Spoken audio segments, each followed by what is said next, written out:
ചില മന്ത്രിമാർക്ക് ചില പരിഷ്കാരങ്ങൾ നടത്തണമെന്ന് ആത്മാർത്ഥമായ ആഗ്രഹം കൂടുമ്പോൾ എന്തെങ്കിലുമൊക്കെ കാട്ടിക്കൂട്ടും. ആ ചിന്തയിലാണ് നമ്മുടെ സംസ്ഥാനത്ത് ഇനി ബാറുകളേ വേണ്ട എന്ന് തീരുമാനിച്ചത്. അങ്ങനെ കിട്ടുന്ന കാശ് അന്ന് തന്നെ അടിച്ചു തീർക്കാതിരിക്കാൻ വേണ്ടി എല്ലാ മാസവും 1-ാം തീയതി ഒരു തുള്ളി മദ്യം പോലും കിട്ടാതെ കുടിക്കാതെ എല്ലാവരും കുടിക്കുള്ളിൽ കയറണമെന്ന് ആഗ്രഹിച്ചുകൊണ്ട് എല്ലാ 1-ാം തീയതിയും ഡ്രൈ ഡേ ആയി പ്രഖ്യാപിച്ചു. തെരഞ്ഞെടുപ്പ് കഴിഞ്ഞാൽ അങ്ങനെ ഒരു തീരുമാനം ഉണ്ടായാൽ ഇതൊക്കെ ചെയ്തു തരുന്നവർക്ക് കൊടുക്കേണ്ടത് കൊടുക്കണം. അതിനായി ഓരോരുത്തരും 2.5 ലക്ഷം രൂപ വീതം കൊടുക്കണമെന്നുമാണ് ഈ ശബ്ദ സന്ദേശത്തിലൂടെ ആഹ്വാനം ചെയ്തിട്ടുള്ളത്. അങ്ങനെ നോക്കിയാൽ കിട്ടേണ്ടവർക്ക് കിട്ടുന്നത് ഏകദേശം 25 കോടി രൂപയാണ്. പൈസ തരാൻ വയ്യാത്തവർക്ക് വേറെ വഴിക്ക് പോകാമെന്നും ശബ്ദ സന്ദേശത്തിൽ വ്യക്തമായി പറയുന്നുണ്ട്.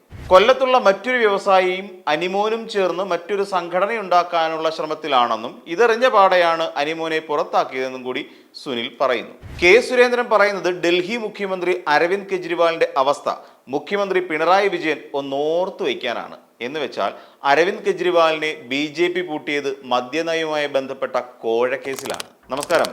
നേരത്തെയൊക്കെ ബാറിൽ പോയാലേ ഒന്ന് പെരുക്കാൻ പറ്റൂ. എന്നാൽ ഇപ്പോൾ ബാർ എന്ന് കേട്ടാലും ചിലപ്പോൾ ഫിറ്റാകും.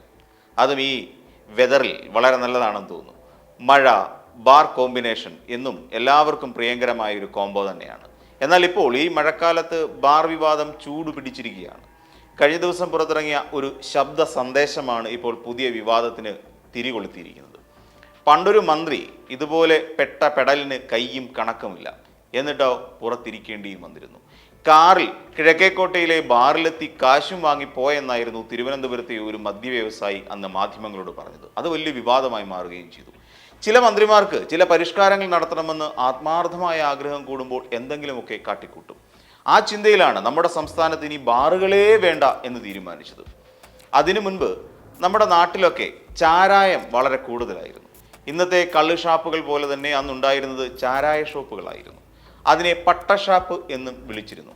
ചില പഴയകാല സിനിമകളിൽ അതിപ്പോഴും നമുക്ക് കാണാൻ പറ്റും. പട്ടക്കമ്പനികളും കേരളത്തിൽ അങ്ങോളം ഇങ്ങോളം ഉണ്ടായിരുന്നു. ചാരായ ഷാപ്പുകൾ കൂടിയപ്പോൾ നമ്മുടെ നാട്ടിലെ ആണുങ്ങൾക്കൊക്കെയും വഴിതെറ്റിപ്പോകുന്നു എന്നൊരു മന്ത്രിക്ക് തോന്നി. അതുകൊണ്ട് ഒരു രാത്രി കൊണ്ട് ചാരായം നിരോധിച്ചുകൊണ്ട് ഉത്തരവിറക്കി. അതോടെ ചാരായ ഷാപ്പുകളുടെ മുന്നിൽ കള്ള് ഷാപ്പ് എന്ന ബോർഡ് തൂങ്ങി തുടങ്ങി. എന്നിട്ടോ അവിടെയും പരിഷ്കാരം അവസാനിച്ചില്ല. അന്നൊക്കെ ശമ്പളം കയ്യിൽ വാങ്ങുകയായിരുന്നു.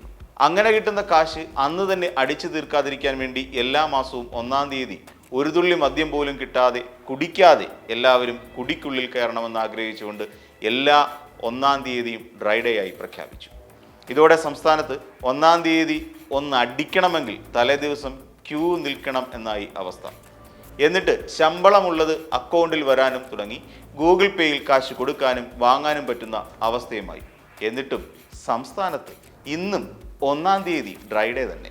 ഇനി ബാർ നിരോധനത്തിൻ്റെ കാര്യം പറയാം. സംസ്ഥാനത്ത് പ്രവർത്തിക്കുന്ന മിക്ക ബാർ ഹോട്ടലുകൾക്കും നിലവാരമില്ല. അതുകൊണ്ട് അതൊക്കെയും പൂട്ടി സീൽ വെക്കാനാണ് അന്നത്തെ മുഖ്യമന്ത്രി ഉമ്മൻചാണ്ടി തീരുമാനിച്ചത്. CAGയുടെ റിപ്പോർട്ട് പ്രകാരം.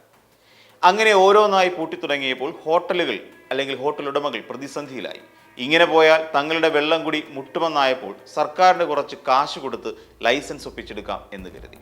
അങ്ങനെ കേരളം കണ്ട ബാർ കോഴയുണ്ടാകുകയും ചെയ്തു. എന്നിട്ട് ഇതേ മുഖ്യമന്ത്രി തന്നെ ചില ബാറുകൾക്ക് പിന്നീട് ലൈസൻസ് കൊടുക്കുകയും ചെയ്തു. അതായത് തെരഞ്ഞെടുപ്പ് അടുത്തപ്പോൾ. എന്നാൽ ഇപ്പോൾ കേരളത്തിലെ അവസ്ഥ എന്താണ്? കുടിക്കേണ്ടവർക്ക് മഴക്കാലമായാലും വേനൽക്കാലമായാലും എന്തിനേറെ പറയുന്നു, ഏത് സമയത്തും സുലഭമായ വസ്തുവായി മദ്യം മാറിക്കഴിഞ്ഞിരിക്കുന്നു. കോവിഡ് വന്നപ്പോൾ ആഹാരത്തിൻ്റെ കാര്യത്തിൽ നമ്മൾ സ്വയം പര്യാപ്തത നേടിയില്ലെങ്കിൽ പോലും മദ്യത്തിൻ്റെ കാര്യത്തിൽ സ്വയം പര്യാപ്തരായിരുന്നു. ചിലരൊക്കെ സാനിറ്റൈസർ പോലും വാങ്ങി ഇടുപ്പിൽ വെച്ചുകൊണ്ട് പോകുന്നതും കാണാമായിരുന്നു. എന്തായാലും ആ ദാരിദ്ര്യത്തിൽ നിന്നെല്ലാം നമ്മൾ പുറത്തെത്തിയപ്പോഴും 1-ാം തീയതി വല്ലാത്ത പ്രശ്നം തന്നെയായിരുന്നു. തലേ ദിവസം അല്പം വൈകിപ്പോയാൽ കാര്യങ്ങൾ കൈവിട്ടു പോകുന്ന അവസ്ഥ. എന്നാൽ അത് മാറ്റാനുള്ള പ്ലാൻ നമ്മുടെ സർക്കാരിനുണ്ടെന്ന് കേട്ടു തുടങ്ങിയപ്പോൾ മുതൽ തന്നെ മനസ്സിൽ ലഡ്ഡു പൊട്ടിയ അവസ്ഥയിലാണ്. എന്നാൽ ഇപ്പോൾ അതിലും കോഴയുണ്ട് എന്ന രീതിയിൽ ഒരു ശബ്ദ സന്ദേശം പ്രചരിക്കുന്നു. ഫെഡറേഷൻ ഓഫ് കേരള ഹോട്ടൽസ് അസോസിയേഷന്റെ സംസ്ഥാന വൈസ് പ്രസിഡന്റ് അനിമോൻ്റേതാണ് ആ ശബ്ദം. ഡ്രൈ ഡേ മാറ്റാൻ വേണ്ടി കൊടുക്കേണ്ടവർക്ക് ഓരോരുത്തരും 2.5 ലക്ഷം രൂപ വീതം നൽകണം. അതിൻ്റെ പിരിവിന് വേണ്ടിയിട്ടാണ് ഇത്തരത്തിൽ ഒരു മെസ്സേജ് പടച്ചുവിട്ടത്. അങ്ങനെ നോക്കിയാൽ കിട്ടേണ്ടവർക്ക് കിട്ടുന്നത് ഏകദേശം 25 കോടി രൂപയാണ്. പൈസ തരാൻ വയ്യാത്തവർക്ക് വേറെ വഴിക്ക് പോകാമെന്നും ശബ്ദ സന്ദേശത്തിൽ പറയുന്നു. അതായത് സംഘടനയുടെ എക്സിക്യൂട്ടീവ് മീറ്റിംഗ് കഴിഞ്ഞുവെന്നും സർക്കാർ ഡ്രൈ ഡേ നീക്കാൻ വേണ്ടി തീരുമാനമെടുക്കും. തിരഞ്ഞെടുപ്പ് കഴിഞ്ഞാൽ അങ്ങനെ ഒരു തീരുമാനം ഉണ്ടായാൽ ഇതൊക്കെ ചെയ്തു തരുന്നവർക്ക് കൊടുക്കേണ്ടത് കൊടുക്കണം. അതിനായി ഓരോരുത്തരും 2.5 ലക്ഷം രൂപ വീതം കൊടുക്കണമെന്നുമാണ് ഈ ശബ്ദ സന്ദേശത്തിലൂടെ ആഹ്വാനം ചെയ്തിട്ടുള്ളത്.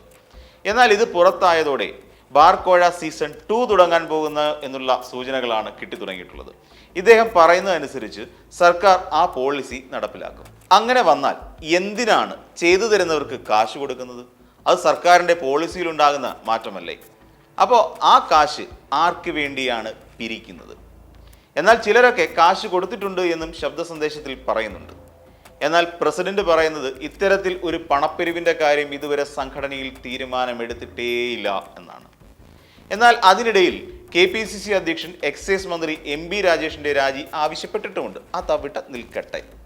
ഇനി ഫെഡറേഷൻ ഓഫ് കേരള ഹോട്ടൽസ് അസോസിയേഷന്റെ പ്രസിഡന്റിന്റെ വാക്കുകളിലേക്ക് പോവാം. പ്രസിഡന്റ് സുനിൽകുമാർ 7 വർഷമായി തന്നെ സംഘടനയുടെ തലപ്പത്തുണ്ട്. ഈ അനിമോൻ മറ്റൊരു സംഘടനയ്ക്ക് വേണ്ടി ശ്രമിച്ചുകൊണ്ടിരിക്കുകയാണ്. ഇത് അറിഞ്ഞതുകൊണ്ട് സംഘടനയിൽ നിന്ന് പുറത്താക്കിയിരിക്കുക എന്നാണ് സുനിൽകുമാർ പറയുന്നത്. ഇത് പണ്ട് എപ്പോഴൊക്കെയോ കേട്ട് പരിചയിച്ച ഒരു ടോൺ ഇതിൽ തോന്നിയാൽ അത് സ്വാഭാവികം മാത്രം.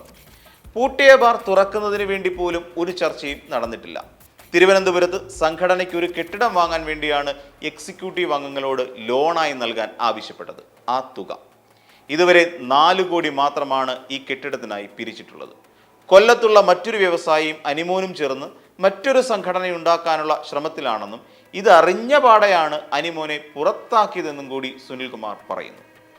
എക്സിക്യൂട്ടീവിൽ പുറത്താക്കുന്നതിന് സംബന്ധിച്ച് തീരുമാനം എടുത്തിരുന്നു.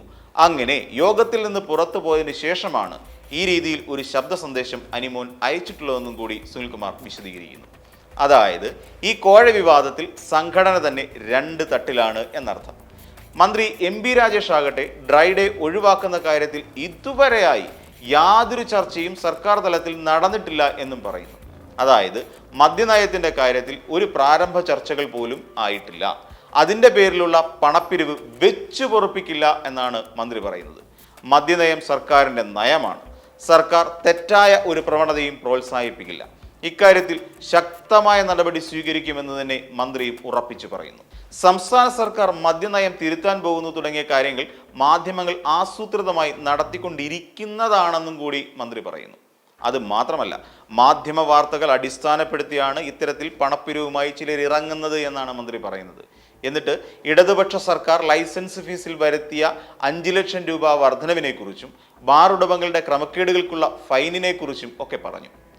അതിനിടയിൽ തന്നെ കഴിഞ്ഞ 6 മാസത്തിനിടയിൽ 52 ബാറുകൾക്കെതിരെ കേസെടുത്തിട്ടുണ്ടെന്നും 30 എണ്ണത്തിൻ്റെ ലൈസൻസ് റദ്ദാക്കിയിട്ടുണ്ടെന്നും കൂടി മന്ത്രി പറഞ്ഞു.